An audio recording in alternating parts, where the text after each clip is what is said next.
Sunderlight Production.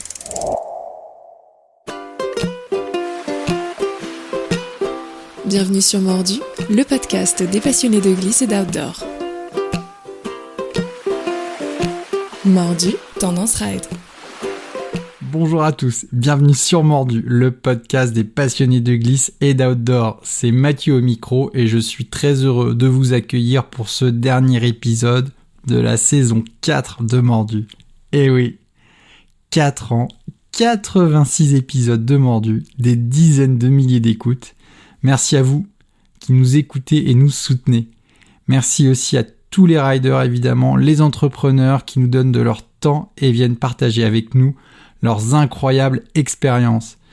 Merci à nos partenaires et aussi merci à toute la team, celle qui m'entoure pour réaliser ce super podcast. PE, Laura évidemment, Hugo, Justine, Guillaume. Mordu, c'est un gros travail d'équipe, un gros kiff de faire ça tous ensemble. Un grand merci à toutes ces personnes. Alors on vous a réservé un super épisode pour clôturer cette saison 4 en beauté avec Stanislas Gruau, le fondateur de l'entreprise Explora Project. Monter son entreprise dans le monde de l'outdoor, on est très nombreux à en rêver. Stanislas l'a fait et avec la manière. Je vous recommande très fortement cet épisode. Stanislas déjà a une vie incroyable. Son parcours a commencé notamment par un record de la traversée de la France en course à pied. 1200 km en 15 jours, cherche pas, ça fait 80 km par jour, comme ça pour le fun. Cet épisode est aussi une masterclass d'entrepreneuriat, ou comment lever plusieurs millions d'euros pour développer sa boîte dans l'outdoor. Vous verrez que dès le début de l'aventure d'Explora, Stan a réussi à embarquer Xavier Niel, le patron de Free, dans l'aventure. Vous allez comprendre comment ça pourrait vous servir. Stan partage enfin son analyse du secteur du tourisme et de son impact sur l'environnement. Il revient pour nous sur les fondamentaux de Explora Project qui vise à proposer un modèle de voyage à impact positif pour l'homme et l'environnement. Allez, c'est parti pour ce nouvel épisode de Tendance Ride, le dernier de la saison 4 de Mordu, Stanislas Gruau, Explora Project. Salut Stan, bienvenue sur Mordu. Merci beaucoup. Un grand merci d'avoir accepté l'invitation. Je suis très content qu'on fasse cet épisode ensemble. Déjà, tu as une personnalité d'entrepreneur. Je crois que tu aimes bien la glisse, ou en tout cas, tu as dû faire un peu de snowkite à un moment de ta vie. Tu nous en parleras peut-être. Et puis, tu as créé une boîte qui s'appelle Explora Project, créateur d'aventures outdoor. Ça, c'est la baseline. Ouais. Et qui a pour vocation à proposer des voyages à impact positif sur l'environnement. Alors moi, ça m'intéresse que tu viennes nous parler de ce projet, enfin c'est même plus un projet, puisque c'est live. C'est live, parce que c'est un sujet qui est hyper important, je pense, pour les passionnés de glisse outdoor, parce que je pense qu'on est de plus en plus nombreux à prendre conscience des limites du lifestyle, de prendre l'avion pour aller surfer, de prendre la voiture pour aller faire du ski, et la vague, elle est là. Alors, je vais aussi te demander si on est encore sur un sujet émergent ou si tu vois le truc se développer fortement. Mais voilà, moi, je pense que c'est un sujet hyper important, super fort, et je suis content que tu viennes nous en parler.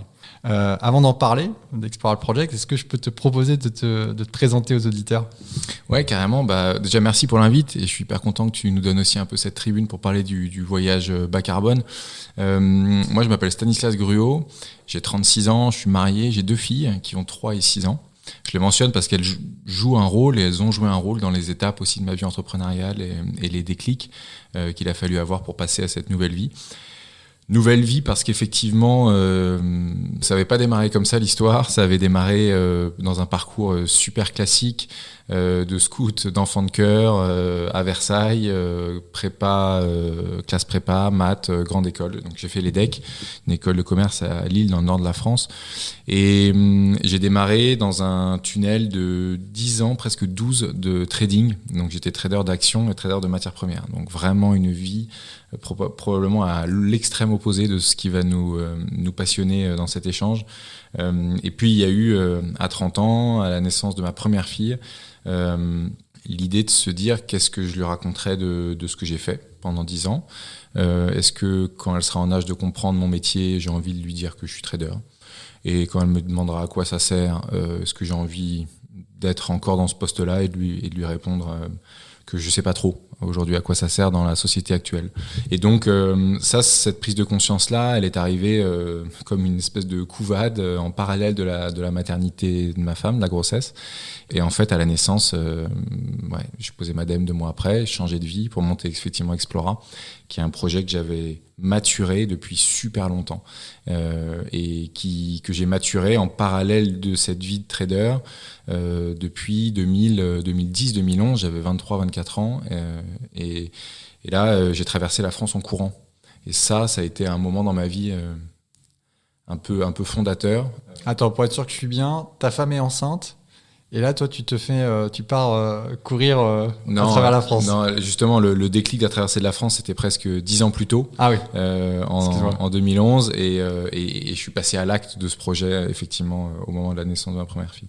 Et ça a été cette traversée de la France, ça a planté une graine en moi, tu vois, qui a germé 10 ans plus tard. Et je suis parvenu le même homme et je me suis dit que c'était cet ADN-là que j'avais vécu dans cette expérience folle que je voulais mettre dans une boîte. Alors, c'était quoi le fait de traverser la France en courant ? Qu'est-ce que tu as perçu ? Tu parles d'ADN ? Écoute, ce qui m'a animé, c'est la différence de trajectoire que tu peux avoir dans la vie en posant juste un événement un peu fort. C'est-à-dire que j'avais une vie complètement ordinaire, j'allais au boulot le matin, je prenais le RER A pas très loin d'ici, et puis c'était vraiment littéralement métro boulot dodo, quoi. Et j'ai décidé de mettre dans ma vie, de forcer à faire rentrer dans ma vie un truc un peu extraordinaire, un peu au forceps, parce que tout le monde autour de toi, dans ces cas-là, te dit « Mais qu'est-ce que c'est que ton délire de battre le record, la traversée de la France ? Tu te rends compte, c'est 1200 bornes, mec, t'es pas sérieux, tu fumes et tout. » En plus, à l'époque, je fumais de temps en temps en soirée après qu'il y avait trop de bière. Et du coup, voilà, beaucoup de gens autour de moi me disaient « Mec, c'est pas sérieux. » Et puis, je sentais que plus on me disait « C'est pas sérieux », plus il y avait une espèce d'appel de cette trajectoire. Je me dis mais si, en fait, justement, c'est justement parce que c'est pas sérieux qu'il faut que j'aille goûter ça, parce qu'effectivement c'est un moment un peu d'extraordinaire que je peux faire rentrer dans ma vie qui me semblait un peu linéaire. Tu commences à bosser et là je voyais que si je faisais rien, ça allait continuer comme ça pendant des années et j'avais pas envie de ça. Et donc j'ai dit si, je vais traverser la France dans un an. Et je me suis mis à courir tout le temps, un peu comme casquette verte. Je me reconnais vachement en fait dans ce qu'ils postent parce que je faisais littéralement 25 bornes par jour, pareil. Donc casquette verte, pour ceux qui suivent pas le monde du trail et de la course, c'est un trailer très performant, un énergumène parisien, et voilà, entre amateur et pro, qui entre athlète et influenceur aussi, et qui court 25 bornes par jour à 10 km/h pour rentrer du boulot. Et donc, il pose 150 bornes par semaine, si ce n'est plus.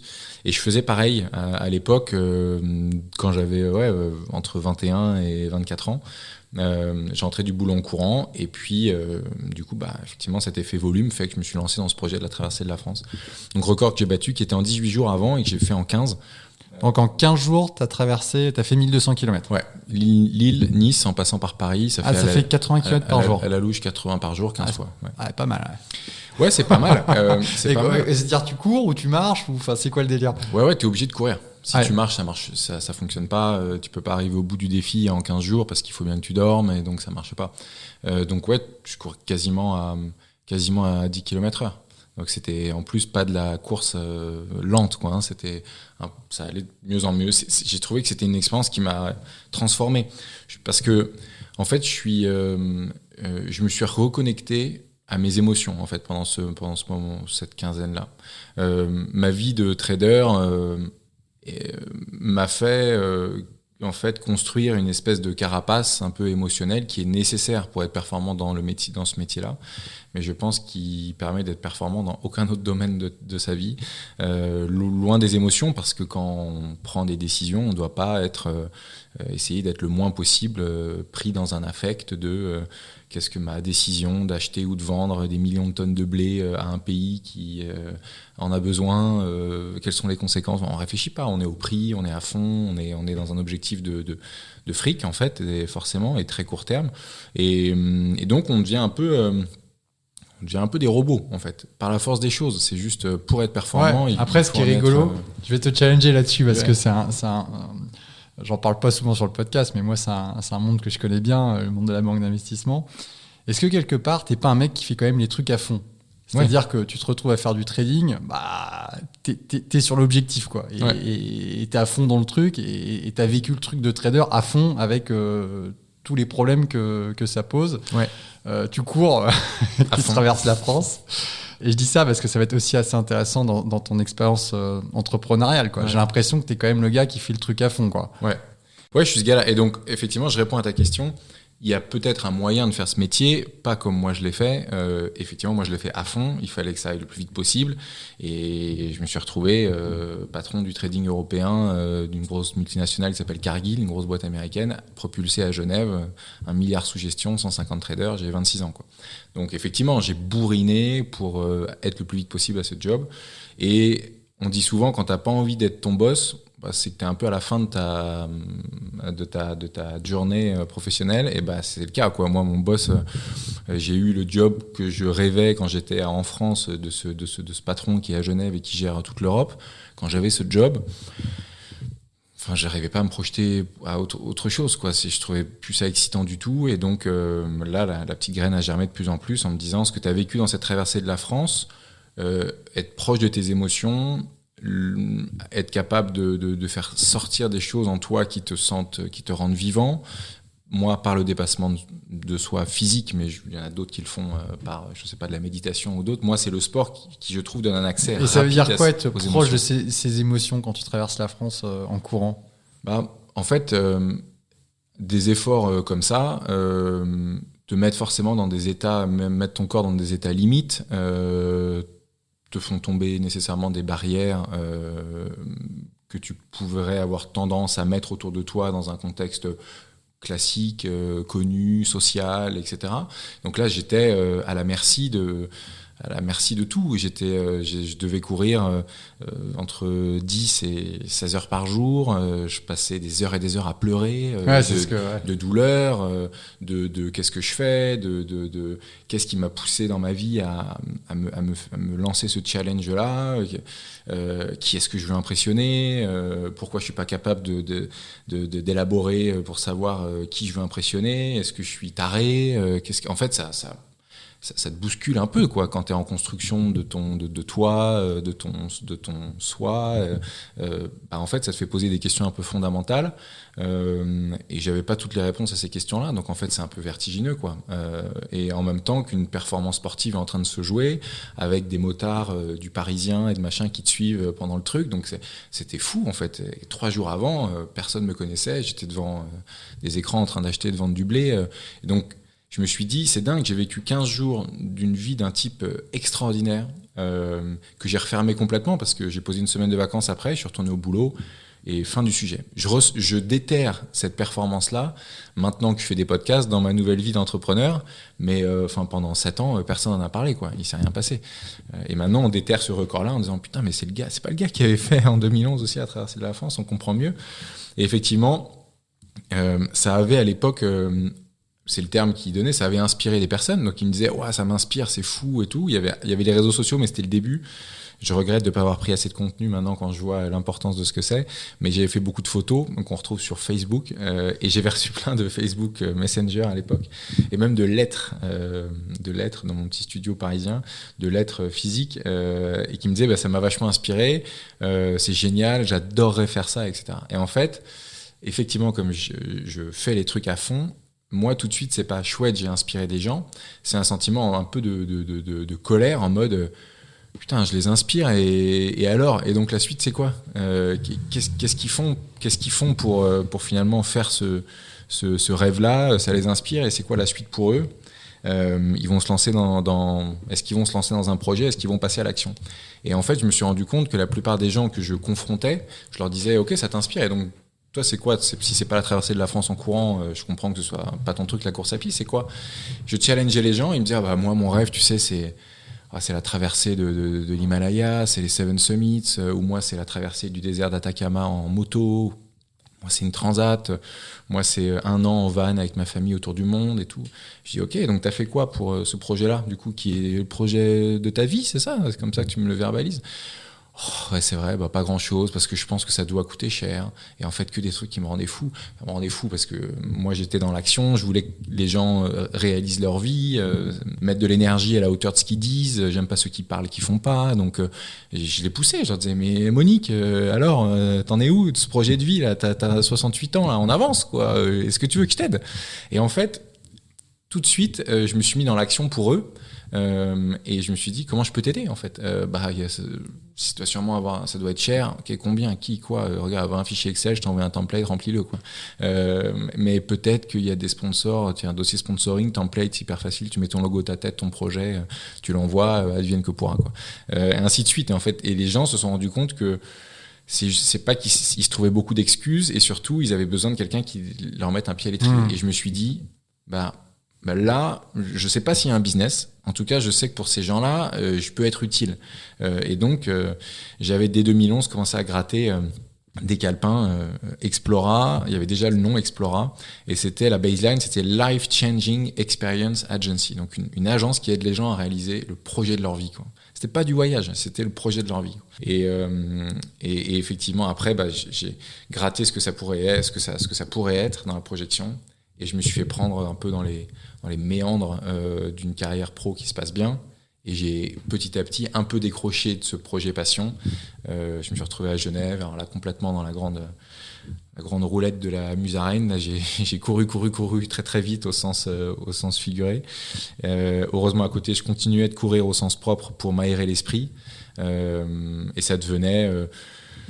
cette vie devenait de plus en plus excessive, d'un côté pro, et puis je courais de plus en plus longtemps. C'était aussi après on dit en avant, quoi. On dit parfois que celui qui court, c'est celui qui fuit. Ouais, je pense qu'il y a du vrai. Il y a parfois, c'est vrai. Moi, il y a un autre truc que je trouve assez cool, tu vois, sur cette. J'avais pas forcément cette histoire de traverser en France. Maintenant que tu me la racontes, je la resitue. Mais quand je t'écoute, je me dis, il y a cette connexion aux émotions. Mais je trouve qu'il y a un truc qui est hyper intéressant dans cette démarche, et ça me fait penser dans son un dernier film de Sylvain Tesson, il dit. En fait, les gens, ils pensent que l'aventure, c'est fini, qu'il y a plus d'aventure, en fait. Mais il dit, mais l'aventure, elle est partout, l'aventure. Il suffit de sortir des sentiers battus et c'est tout de suite l'aventure. Et moi, ce que j'aime bien avec ce truc de se dire, je traverse la France, c'est que le truc, en fait, t'as pris une paire de baskets, t'es sorti de chez toi, et t'es pas allé monter les Seven Summits, quoi. Mais c'était tout de suite la grande aventure, quoi. Enfin, en fait, l'aventure, elle est partout, quoi. Il n'y a pas besoin d'aller très loin. Et je pense que ceux qui nous écoutent se disent encore, waouh, ça devait être un gros projet à la traversée de la France, et continuent de s'imaginer que c'est quelque chose. Moi, je vais te le simplifier en 5 tirets. Ça a été le fait de poser 2 semaines de congé. Deuxième tiret, acheter une nouvelle paire de baskets et des salades saupiquet aux pâtes pour 15 jours. Troisième tiret, demander à un pote kiné s'il pouvait m'accompagner et conduire la bagnole de location que j'ai louée porte-maillot. Ça, c'est le plus dur, faut trouver un bon pote. Parce que c'est chiant, tu vois. Ils se sont relayés à plusieurs, avec ma petite copine de l'époque qui était médecin, etc. Donc, tu vois, mon père a fait un morceau, tu vois, en gros, beau-frère, des merdards, quoi, les gens autour de toi. Quatrième tiret, trouver, en l'occurrence, 8 000 euros. Et en fait, mon employeur de l'époque avait senti que c'était un projet important et m'a dit tout ce que collecte pendant un mois, tout ce que tu n'arrives pas à collecter, on le fait.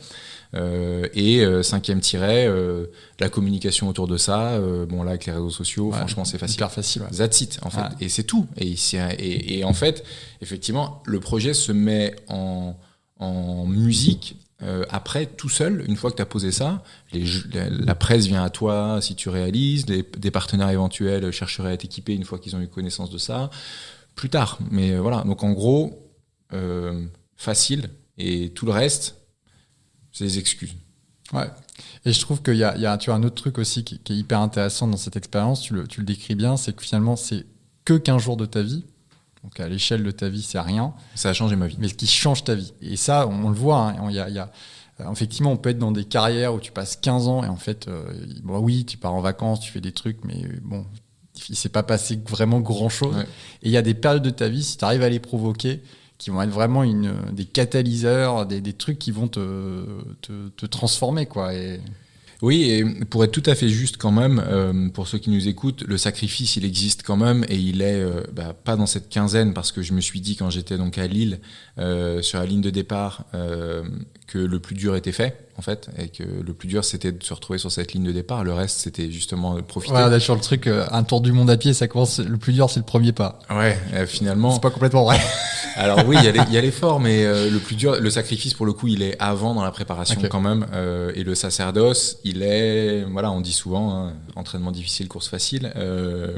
C'est tous ces soirs où je rentrais en courant de Saint-Germain-en-Laye jusqu'au centre de Paris, qu'il pleuve, qu'il neige, qu'il vente, je faisais mes 25 bornes à écouter la même playlist sur mon mini iPod à l'époque, un truc mini, j'écoutais 12 chansons en boucle. iPod Shuffle. Oh, exactement, un truc minuscule. Et voilà, et là c'est dur. Et là, les gens te demandent pourquoi. Et si t'as pas ce but-là en tête plusieurs mois après, un an après, c'est dur de trouver l'énergie. Pour moi, l'exploit, le record, il est dans toutes ces soirées de banlieue parisienne grisâtre où tu mets un pied devant l'autre, personne le sait, personne le voit, tu es tout seul face à ton projet de demain, quoi. Explora Project, donc un projet qui germe pendant une dizaine d'années, tu disais. Oui, avec évidemment quelques tirets, mais dans l'idée, oui. Comment ça bascule comment tu commences? Je commence... on dit souvent en fait qu'une start-up, c'est... d'ailleurs, on dit souvent, c'est peut-être que moi qui dis ça d'ailleurs, je sais pas si ça vient de quelqu'un, mais où j'ai reconstitué cette phrase, en tout cas, qu'une start-up, c'est quand l'histoire d'un fondateur percute un marché en pleine croissance. Mon histoire, t'en connais un morceau, et elle a percuté le marché du voyage d'aventure, donc un marché un peu spécifique, un tout petit peu différent du projet que j'avais initialement. Et le marché du voyage d'aventure est en pleine explosion dans les pays anglo-saxons. Et en France, moyen. En France, il n'y a pas vraiment d'acteurs qui aujourd'hui avaient un peu modernisé ce secteur du voyage d'aventure. Il y avait des acteurs historiques qui faisaient ça depuis 40, 50, 60 ans, on en connaît plein, on va peut-être en parler, mais pas vraiment à la hauteur sur les enjeux du digital, pas vraiment en adressant les plus jeunes générations, pas vraiment en proposant des expériences un peu waouh, c'était juste des voyages à pied ou en vélo ou du trek un peu classique, qui commençait à être un peu vieillissant dans mon esprit. Et donc je me suis dit, il y a un truc à faire en France, il faut essayer de mettre un coup de pied là-dedans et s'y mettre. Le déclencheur, ça a été la naissance de ma première fille. Je pose une dème dans cette vie de trader, j'ai un peu de sous de côté. Je pense que c'est important aussi pour dire que ça facilite les prises de décision. Ma femme me soutient. Elle garde son job de salarié. Effectivement, on est jeunes parents, donc ça c'était un peu technique dans la période, mais on se dit quand même que c'est le bon timing pour nous. Je lance Explora, basé à Annecy. On habitait du coup déjà dans la région parce que j'étais trader à Genève, et je démarre tout seul. Et là, effectivement, première semaine, c'est un peu un choc. C'est un peu un choc parce que je passe... Là, c'est changement de vie radical. Je passe de 17 écrans à je vais m'acheter un ordinateur à la Fnac parce que j'ai pas d'ordi. Je suis dans un coworking avec de la musique cool et voilà, et je suis tout seul alors que j'étais dans un bruit permanent. J'avais des stimuli, ma vie était plein de clics dans tous les sens, de marcher, de ça monte, ça descend, rouge, vert et tout, des courbes partout, ça hurle en anglais. J'ai des casques et des communications ouvertes toute la journée. Je suis tout seul. J'ai un mail par jour et il y a tout à faire, quoi. Et donc ça peut être un peu vertigineux, mais effectivement ça colle bien avec ma personnalité. Moi j'adore le 0 à 1, tu vois, quand il y a rien, page blanche, et je mets en mouvement, quoi. Après le 1 à 5, parfois c'est moins mon truc, et du coup je me suis associé à Alix, et on est 2 cofondateurs d'Explora aujourd'hui, qui elle est très forte dans le 1 à 5. Et le 0 à 1, mettre tout en mouvement, j'ai adoré ça. Et donc on a commencé avec des micro-aventures en fait en France. Et on a commercialisé ça j'ai commercialisé ça sur un site que j'avais bidouillé avec un pote de pote qui m'avait développé un truc. J'ai fait pas mal de tests sur Facebook autour de concepts de voyage d'aventure pour voir ce qui plairait aux gens. Je suis en train de lancer une boîte, je fais des tests, propose ça et ça, etc. Je fais des fausses landing pages avec des faux noms de boîtes pour voir ce qui suscitait le plus de clics, là où les gens réservaient. Puis après je leur disais non, en fait il n'y a pas de boîte derrière, c'était juste un test, désolé, mais merci, bonne journée. Donc j'ai fait ça un peu au début, un peu en bricolage. Et je suis arrivé 2019 avec peut-être 4-5 produits. On vendait 4-5 produits, on était 2 dans la boîte, j'ai une salariée. Et puis fin 2019, je me dis qu'on tient un truc, parce que je pense qu'en 2019, on a déjà dû faire quasiment 100 000 euros déjà, ou 100 ou 150 000 euros, assez vite. D'accord. La donc, première qu'est-ce année. que tu concrètement, pour les auditeurs, qu'est-ce que tu vends? C'est quoi tes 2-3 produits phares en termes d'expérience? Ça dure combien de temps? En fait, on avait 2 types de produits. On avait les micro-aventures de 2 à 4 jours en France, initiation à l'alpinisme, initiation au rafting sur les rivières du Mont Blanc, qui était un Chamonix-Genève en rafting, ma première expérience de survie en sous-bois, une nuit sous les étoiles avec un astronome, etc. Donc c'était des expériences en pleine nature, plutôt sportives, autour de disciplines que je trouvais être les disciplines dans l'air du temps. Tu vois, le rafting, pack-raft, qui était un univers qui commençait à germer, l'alpi, qui est un grand classique, la survie, qui excitait un peu tout le monde à l'ère de Mike Horn et de Bear Grylls. Le bivouac peut-être aussi. Donc la première nuit en bivouac, etc. Donc il y avait 5-6 expériences qu'on a pour la plupart encore en catalogue, qui fonctionnent super bien. Et à côté, il y avait quelques produits un peu d'univers d'expédition à l'autre bout du monde, que les gens adoraient, sur lesquels ils cliquaient énormément et ils osaient pas trop les réserver. Il y avait la descente de la Yukon River en canoë au Canada, il y avait la traversée du Kamchatka à la rencontre des grands ours et tout, donc des trucs. Donc c'était complètement le grand écart. Et en fait, ce qui s'est passé, c'est que les gens rentraient dans l'univers par les expéditions de dingue et finissaient par acheter le produit pas très loin de chez eux. C'est le classique dans le voyage. Je clique sur l'eau turquoise aux Seychelles parce que j'ai été happé sur une pub Facebook, mais je n'ai pas les moyens de me l'acheter. Je finis à Djerba. Tu vois, en gros, mais ça, c'est vraiment classique. Je connais pas ce schéma-là. Ouais, c'est les hooks, des hooks un peu classiques je peux pas m'offrir, mais je peux pas me l'offrir, mais j'ai envie un peu de me rincer l'œil, mais quand même, j'ai envie de m'en offrir une portion, et donc je prends le produit que je peux me permettre dans la même famille, dans la même idée. Et donc, c'était pas particulièrement stratégique à l'époque, je me projetais voulant faire des expéditions, voulant offrir à tout le monde la possibilité d'être un peu Mike Horn, de vivre un truc complètement extra, et puis par pragmatisme, ce que je savais faire moi tout seul depuis la Savoie avec mon téléphone, c'était d'organiser des micro-aventures dans la région, quoi. J'étais pas quand même équipé pour être... Ouais, donc du coup, en fait, le sujet qui est devenu un peu central autour du voyage à impact positif, respectueux de l'environnement, il est arrivé plus tard en fait. Il est arrivé l'année 2020, où là on a en fait on arrive avec une équipe un peu plus structurée en début d'année 2020 de 7-8 personnes. Mon associé Alix, qui avait déjà monté une agence de voyage, est dans le duo. T'as déjà des investisseurs là? Parce que 7-8 personnes, quand tu fais 100 000 de chiffres... Là on est en levée de fonds, en fait, début 2020. Et fin 2019, on a des accords de Xavier Niel, etc., qui nous disent on va rentrer au capital. Fin 2019, t'arrives à pitcher Xavier Niel sur de la micro-aventure. Ouais. C'est quoi parce que bon, c'est cool, moi j'aime bien les micro-aventures, mais après tu peux te dire bon, c'est une agence de voyage qui propose des bivouacs, quoi, tu vois. Comment t'as pitché Niel pour lui dire non, c'est un truc... Je lui ai pitché en disant, ça allait très vite, c'était avec Jean de la Roche-Brochard, son bras droit, qui était de dire le nouveau format de voyage n'a pas encore été trouvé. L'une des pistes qu'on va explorer, et on en explorera d'autres dans notre journée d'entrepreneur, mais la première que je voudrais tester, c'est le sport va vers de plus en plus d'extrêmes. Essor du marathon depuis 50 ans. C'était des gars perchés qui faisaient des marathons il y a 40 ans. Aujourd'hui, c'est genre tout le monde. Tu regardes ton feed Insta le dimanche matin, tu flippes. Je te confirme. Ironman, quand j'étais en prépa, les gens je voulais en faire un. Les gens me disaient, mais t'es un extraterrestre. Maintenant, c'est ok, quoi. Tu vois, c'est genre... On a tous 2-3 personnes autour de nous. C'est solide, mais on l'envisage, quoi. Et donc, en fait, cette extrémisation qu'il y a eu dans le sport, pour moi, elle doit aussi aller dans le voyage et dans l'expérience. Et je pense que le voyage n'avait pas pris la mesure du fait que les gens ont envie de se dépasser et pas juste de chiller, quoi.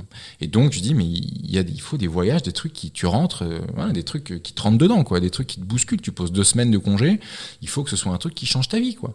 Et les gars, ils y vont pour visiter, pour faire du city break et tout. Non, il faut se confronter à la nature. On va attaquer avec des expéditions, on va créer des petits modules de formation pour rendre les gens autonomes pour faire des expéditions qui font rêver les fans de Mike Horn. On va leur proposer de le faire aussi. Et il dit, c'est un marché de niche. Je dis, ouais, c'est un marché de niche, mais dans ce parcours-là, on aura quelque chose d'hyper intense, et puis après, on ira développer d'autres niches autour du voyage expérientiel. Et ça, donc t'arrives à le convaincre. C'est ça qui me surprend, quoi, tu vois.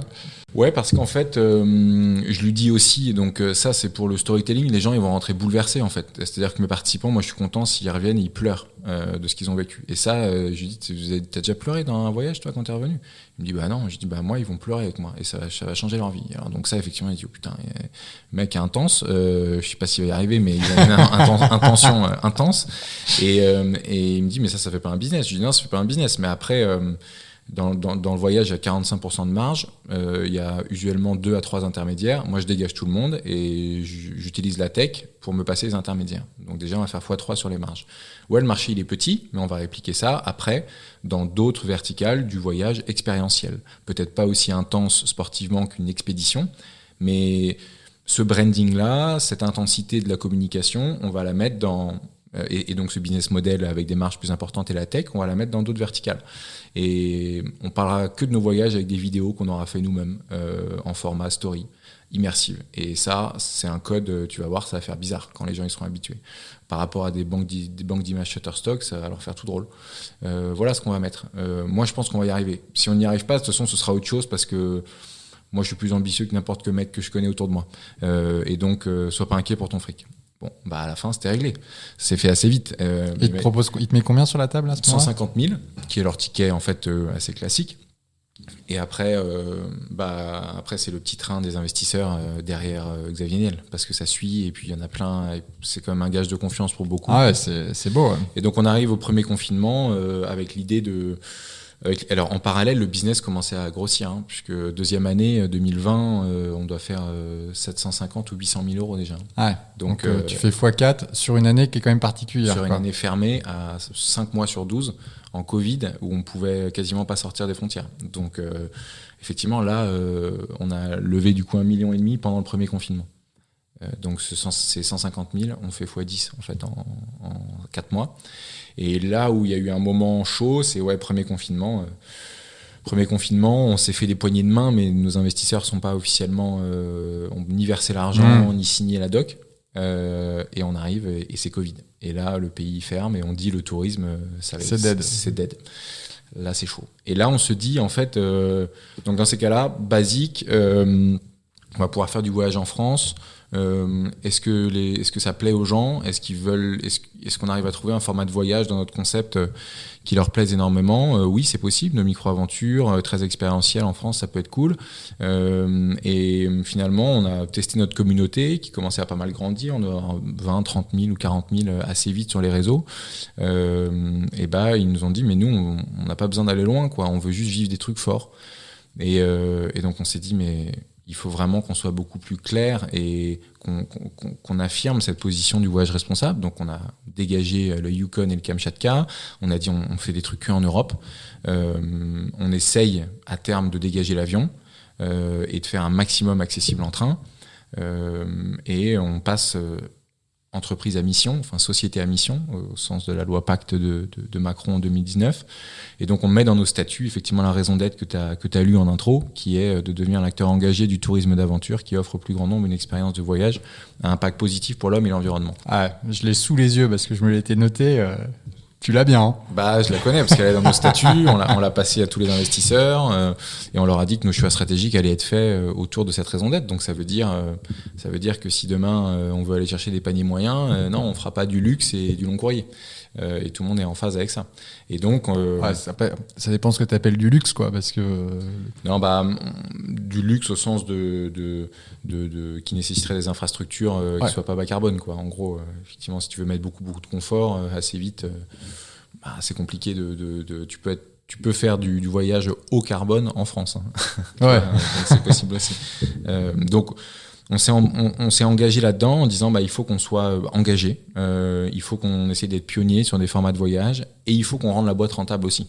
Alors attends, ça m'intéresse parce que c'est quand même hyper intéressant là. Toi, tu as cette idée qui est top. Je pense aussi que parmi les gens qui écoutent Mordu, tu vois, des passionnés d'outdoor, ça parle à plein de monde. Je pense que des gens qui ont eu cette idée. C'est la boîte qu'on a envie de lancer. Bah ouais, tu vois, il y en a plein qui ont le truc, tu vois. Après, toi, tu l'as fait. J'aime bien aussi décrire les étapes, tu vois, pour percevoir le truc. Donc là, t'as les 1,5 million, là, les promesses d'investissement, tu les as eues au final? Ouais, on les a eues. Ok, tu les as eues. Ça veut dire quoi?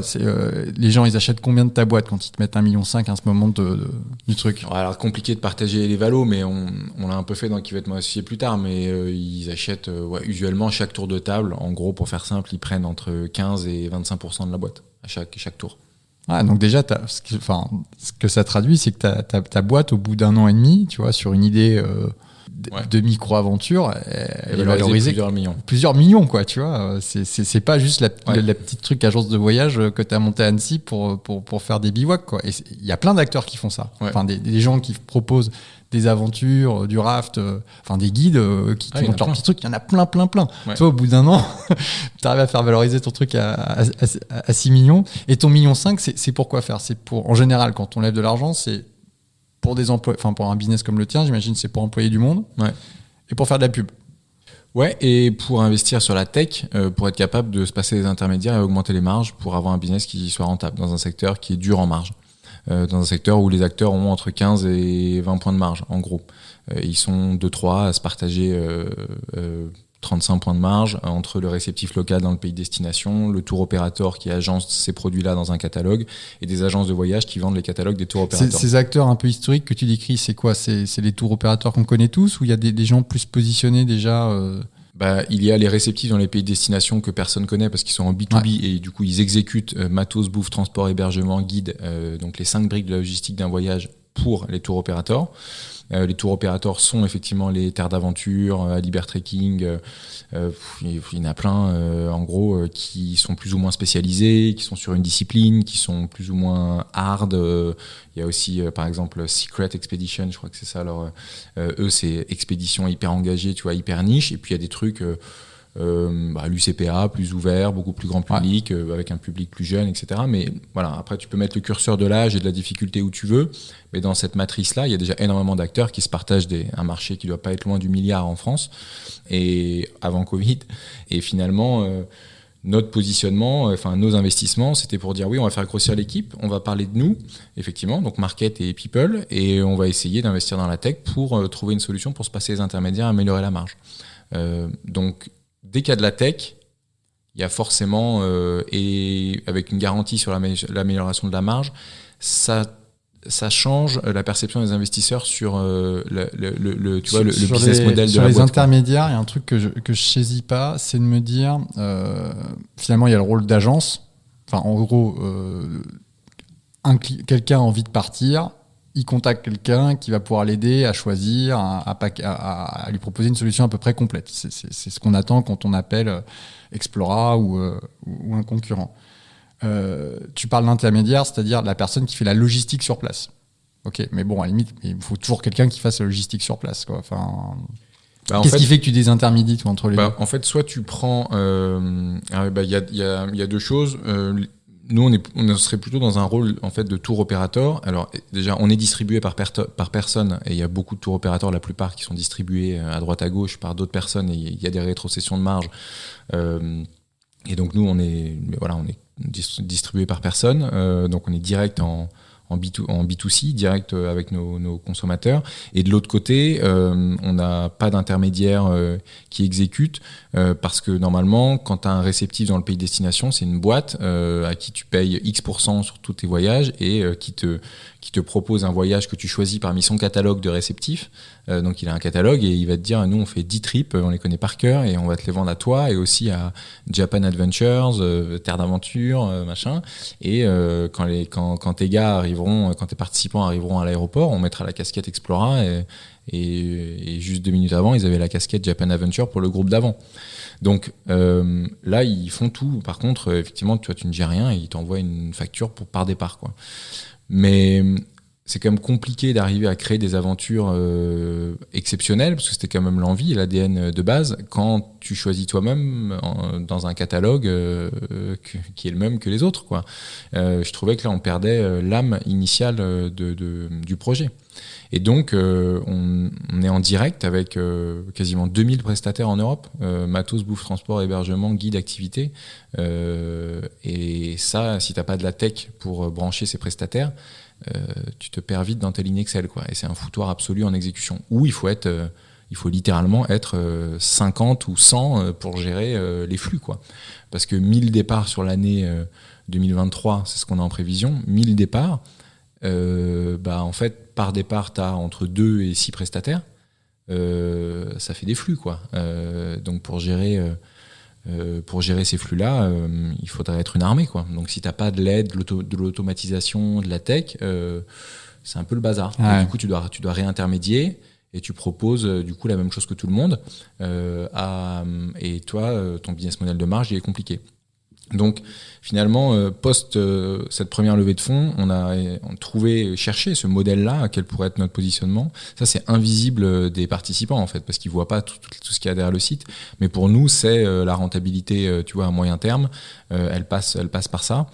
Et aussi la garantie que nos expériences soient vraiment uniques, elle passe par ça aussi. Et donc, on a beaucoup bossé là-dessus. Parfois, quand on ouvre des nouvelles disciplines ou des nouvelles destinations, on passe par un réceptif en phase de test, pour pas prendre trop de risques. Finalement, la discipline où le pays plaît pas, tu vois, les gens s'en foutent du wingfoil, ils en veulent pas, alors qu'on avait investi 6 mois dessus, créé des aventures de malades et elles se vendent pas. On trouve que c'est un peu con aussi.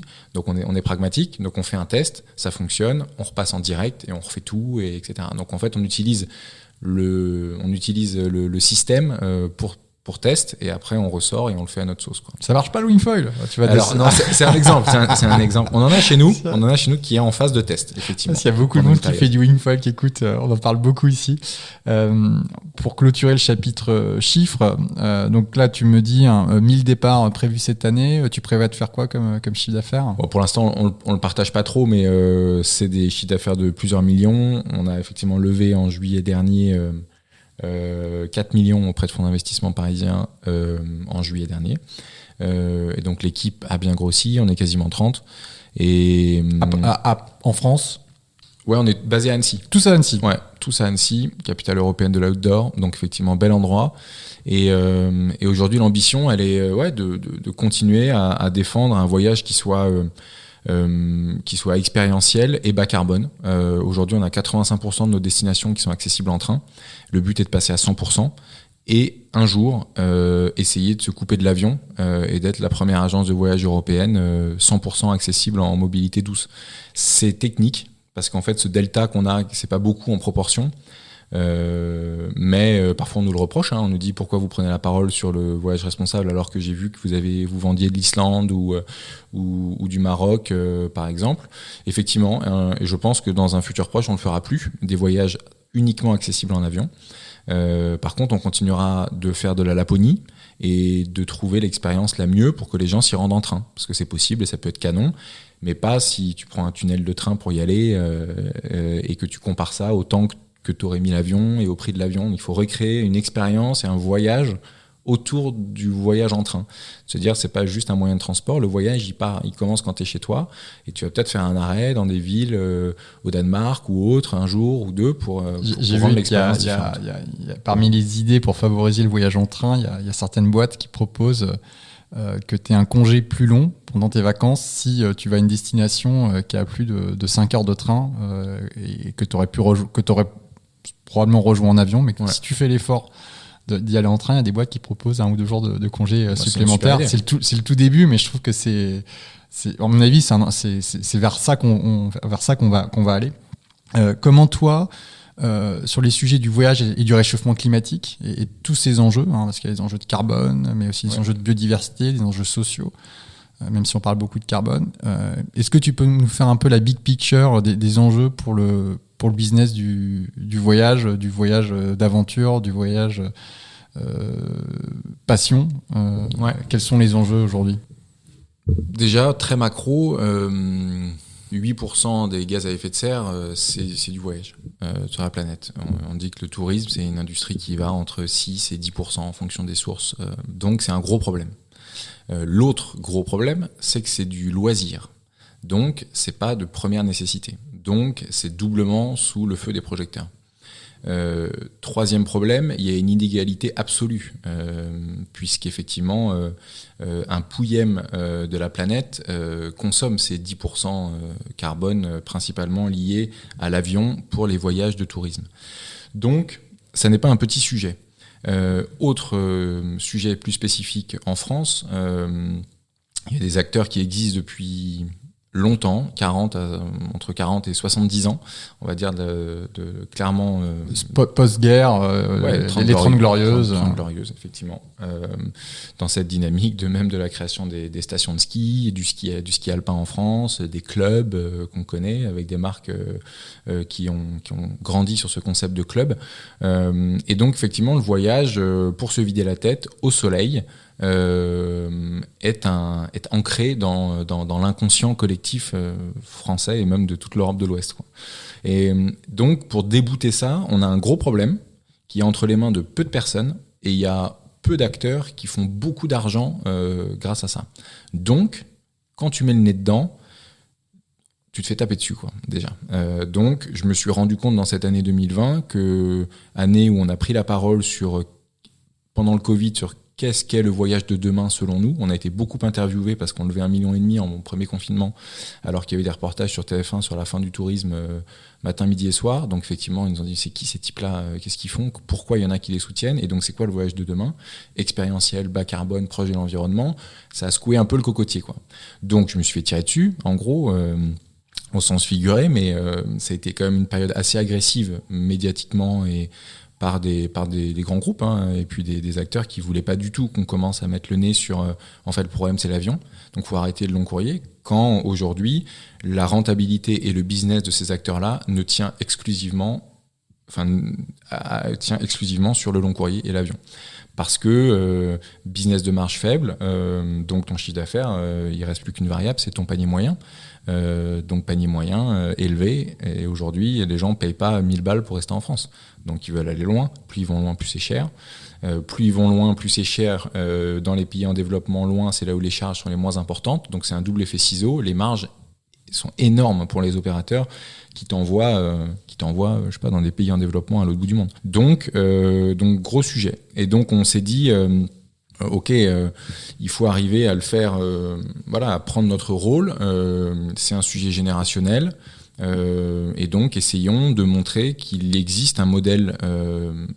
C'est pas juste de tirer pas sur l'ambulance, mais de tirer sur ceux qui font ça. C'est prouvons-leur plutôt qu'il y a un modèle rentable pour adresser les nouvelles générations et leurs besoins autour du concept d'Explora. Et c'est notre mission et notre bâton de pèlerin actuel. Donc toi, tes impacts au niveau de ta nouvelle façon de proposer le voyage, donc c'est sur le transport, on l'a bien compris, plutôt que de proposer des destinations accessibles en avion, proposer des choses accessibles en train. Ouais. Ou en mobilité douce, ou en covoiturage, ou en transport collectif, etc. En fait, dans la grille des enjeux et des risques, on dit nous en interne, les gros muscles, c'est le transport. C'est-à-dire, le gros problème, c'est le transport. Après, les gens aiment bien avoir des listes et qu'on leur donne d'autres choses que l'avion, parce que ce sujet, il crée des tensions, donc on a envie un peu de parler d'autres choses. En vrai, il faudrait parler de rien d'autre, parce que c'est littéralement 90 à 95% du carbone d'un voyage, c'est l'avion. Donc le reste, c'est de la cosmétique. En fait, le reste, c'est rien, quoi. C'est d'ailleurs de la poudre aux yeux quand des opérateurs parlent que du reste et pas de l'avion. C'est-à-dire de dire on va créer des plateformes, là je citerai pas de nom, mais il y en a qui... de voyages responsables, de marketplace de voyages responsables, avec des 5 jours à Bali, parce qu'ils ont sélectionné un hôtel qui recycle la flotte, tu vois, par exemple. Mais attends, avant d'aller... Qu'est-ce que tu réponds ? Ouais, j'entends. Qu'est-ce que tu réponds aux gens qui disent « Ouais, mais ce business dans les pays en développement, c'est des milliers... des milliers de jobs sur place. » Ouais, je l'ai eu, cette phrase-là. J'imagine. À un endroit chaud, parce que je l'ai eu à une espèce de déjeuner en face du ministère avec les patrons des boîtes de tourisme français, où effectivement on m'a sauté dessus, évidemment. Alors là, j'étais de la chair fraîche. De la chair fraîche. Où j'avais été invité pour expliquer notre tendance et ce qu'on vous voyait des jeunes générations, mais j'étais surtout invité pour me faire rentrer dedans. On m'a dit ça, on m'a dit en Tunisie, si on coupe le tourisme, 30% du PIB. Ouais, et puis et donc l'équivalent en population, si ce n'est plus, va passer sous le seuil de pauvreté. S'ils n'y sont pas déjà. Tu as des espèces de comme ça d'incantation sous-entendu. Si tu continues à pousser ton idée, tu vas mettre des gens dans la pauvreté. En fait, c'est ça si on tire le trait. Donc là, il faut effectivement prendre un peu de hauteur sur ce sujet-là. C'est exactement la même phrase que des gens qui disaient à l'époque, oui, mais les caissiers et caissières seront au chômage si on met des caisses automatiques. Oui. Et ils feront autre chose en fait. Et c'est l'évolution des sociétés. Aujourd'hui, on visse plus des boulons comme après-guerre dans les usines. Il y a des robots qui le font. Et ceux qui avant vissaient des boulons, du coup, dans leurs études, se sont formés pour être capables de faire autre chose que visser des boulons. Enfin, c'est un peu raide, mais c'est la progression de l'humanité, ça me choque pas.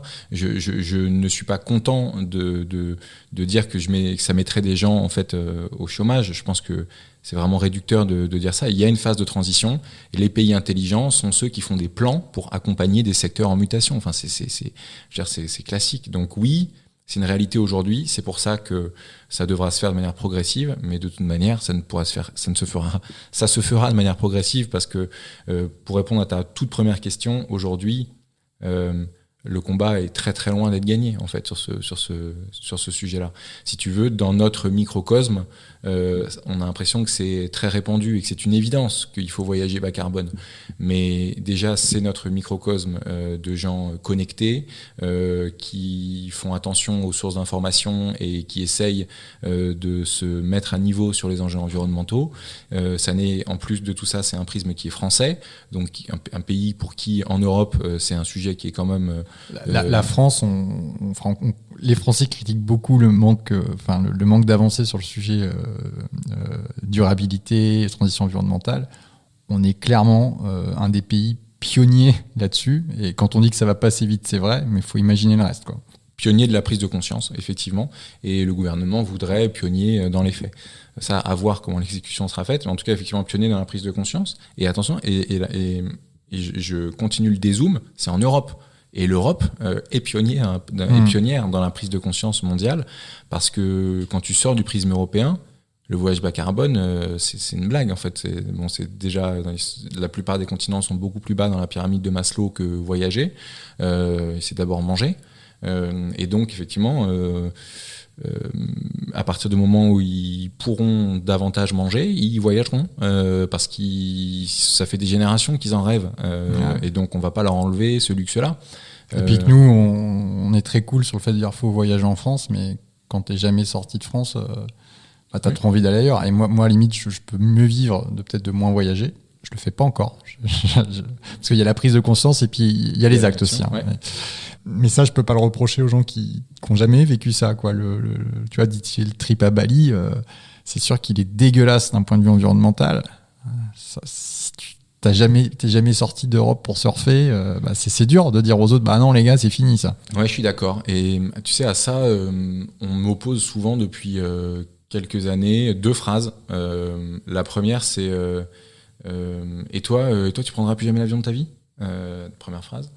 Deuxième phrase, c'est donc ça veut dire que tu proposeras jamais avec ta boîte le Yukon ou le Kirghizistan, c'est magnifique pour faire de l'alpi, le Yukon pour faire du canoë, c'est genre ou la Patagonie, c'est l'endroit de la planète où on peut faire un voyage d'aventure. Tu m'offres la transition, c'était ma prochaine question, j'allais t'amener là-dessus. Ça, je l'entends toutes les semaines.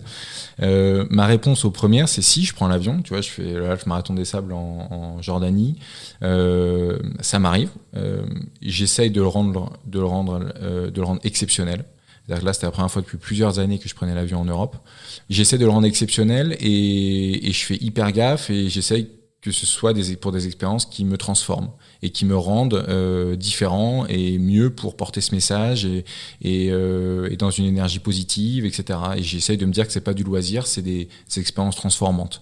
Voilà. Après, à nouveau, il y a plus green que moi probablement. C'est mon approche des choses. La deuxième, elle est de dire par contre, je vois une différence entre le faire que ce soit fait à titre individuel, c'est-à-dire que quelqu'un prendrait l'avion pour aller, je sais pas moi, aux US voir sa cousine ou sa sœur qu'il n'a pas vue depuis longtemps. Mais il y a une différence entre prendre l'avion pour faire ça et créer une boîte qui veut faire de l'hypercroissance a des millions d'euros de levée de fonds pour faire du marketing, pour pousser les gens à acheter quelque chose. Il y a quand même un monde.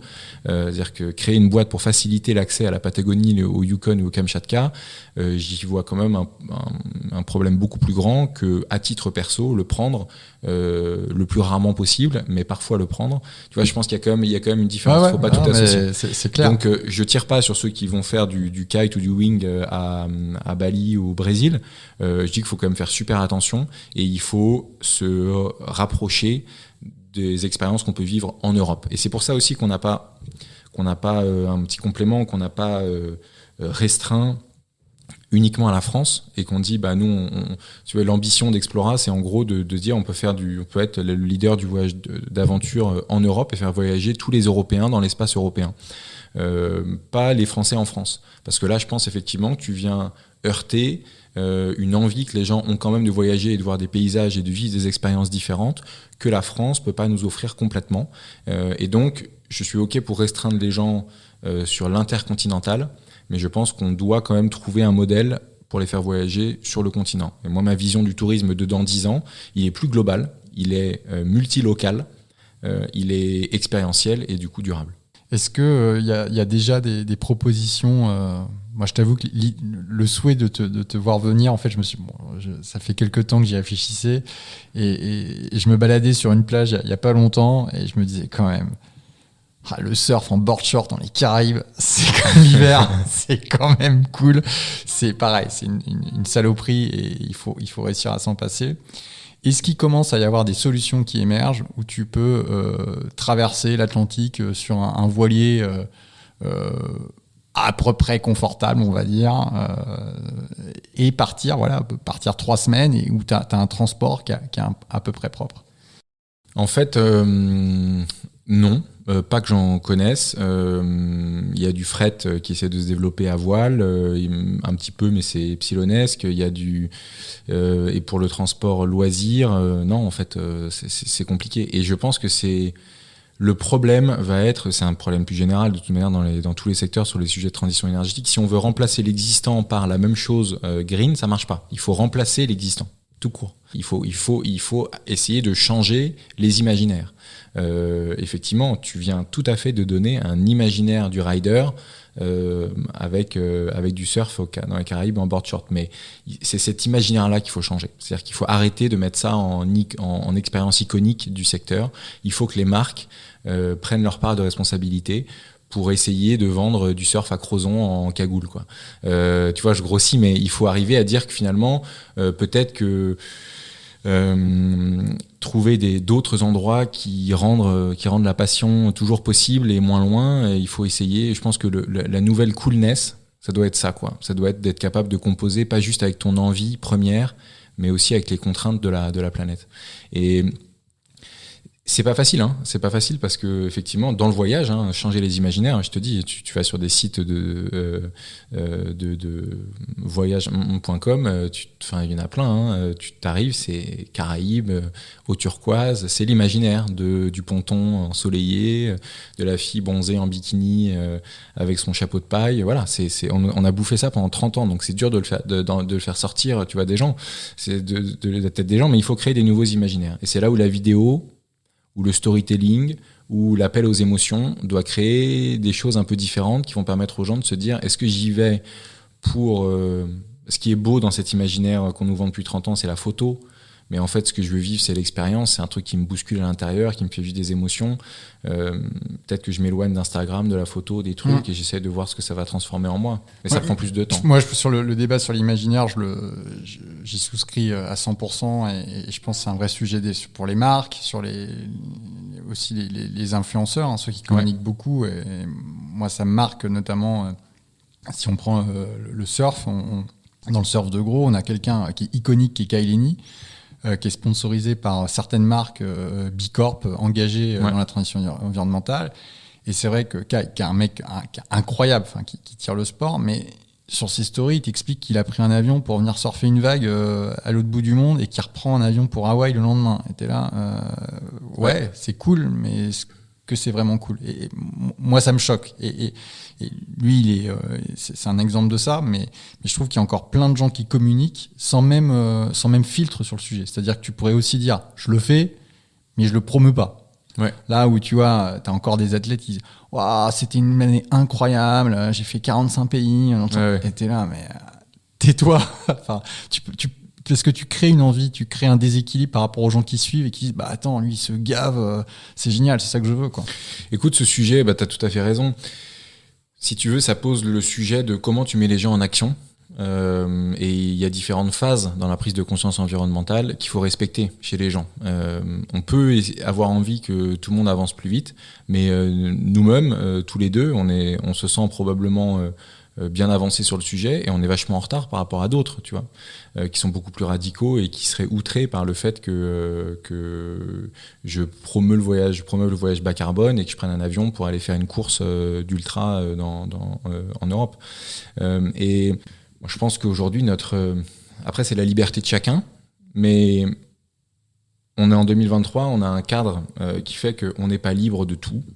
C'est pas vrai. On a ces accords de Paris qui font qu'on est libre dans la mesure de nos 2 tonnes. Et à partir du moment où on va au-delà de 2 tonnes carbone par an et par citoyen, on empiète sur la liberté des autres. Donc on peut s'en foutre et publier des stories. On peut dire je m'en tape, sauf que on est en train d'empiéter sur la liberté des autres et que finalement on a une ressource carbone mondiale, globale qu'on partage tous. Et à partir du moment où effectivement je crame des avions dans tous les sens et j'ai une vie où je regarde pas le carbone, dans un coin de la planète, à un moment, et ça va pas être moi, il y en a qui vont en pâtir et qui sont beaucoup plus directement que moi en face de cette réalité du dérèglement climatique. Une des questions que j'aime bien poser pour conclure le podcast, c'est sur les prochaines expériences, mais j'ai une petite idée de la réponse, quoi. C'est quoi le truc que t'as pas fait et qui te fait rêver, le prochain kiff Alors non, je vais pas dire le prochain kiff, parce que toi tu dis, voilà, l'aventure transformante. Ouais. Si je te mets dans les, j'y pensais quand je venais dans le train, là, ce matin encore. Qu'est-ce qui motive mes choix de voyage ou de course en ce moment? C'est quoi le truc sous-jacent? C'est pas je veux faire un marathon de Paris pour faire ma perte de l'année dernière. Moi, c'est plus que ça. J'ai une brique dans ma vie où j'ai envie de... Je pense que je l'ai dit à personne, donc les gens ils vont trouver ça... Je pense que même mes très proches, je ne l'aurais jamais verbalisé comme ça. J'ai envie quand même de tester la vie de sportif de haut niveau. Tu vois, j'ai envie de tutoyer ça. Donc c'est loin de moi aujourd'hui, pas si loin pour les coureurs amateurs, parce qu'effectivement je cours beaucoup, mais j'ai fait des tops rien, quoi. Tu vois, en gros, dans les grandes courses, courir le marathon en moins de 3 heures, je me retrouve 1500e du marathon de Paris, on est loin des podiums. Mais je pense qu'avec la course à pied, ouais, il y a un truc qui me titille, ça m'a toujours un peu excité, fait fantasmer, et donc j'ai un moment, je vais le faire fort. Ouais. Je sais pas trop quand sera le top départ, mais à l'époque je disais ça me titille, j'ai envie de voir ce que c'est que les salles de marché, un jour je le ferai fort, peut-être pendant pas longtemps, mais ça avait commencé par avec cette même phrase, alors mince. Donc ça je risque de le faire, probablement en course ou en trail, ouais. Et puis donc ça c'est un pan, donc effectivement sur ce pan-là de ma vie, ouais, je fais l'UTMB fin août, première fois que je vais faire l'UTMB. Donc l'UTMB c'est un trail autour du Mont Blanc. Ouais. J'ai envie de voir ce qui se passe. Assez hardcore. Ouais, 170 km. Mais comme tu le dis, c'est marrant parce que l'UTMB, c'était un truc mais de psychopathe il y a peut-être 10-15 ans, tu vois, on en parlait vraiment. Et maintenant, mais pour être inscrit à l'UTMB, mais il faut avoir son dossard, il faut se battre, je crois. Quoi. Ouais. Il y a des tirages au sort, des machins, c'est incroyable. Donc il y a l'UTMB, puis après il y a plein de courses, là en gros tous les mois, de 30, 40, 120 jusqu'aux 170 km de l'UTMB. Donc j'ai un gros programme de courses.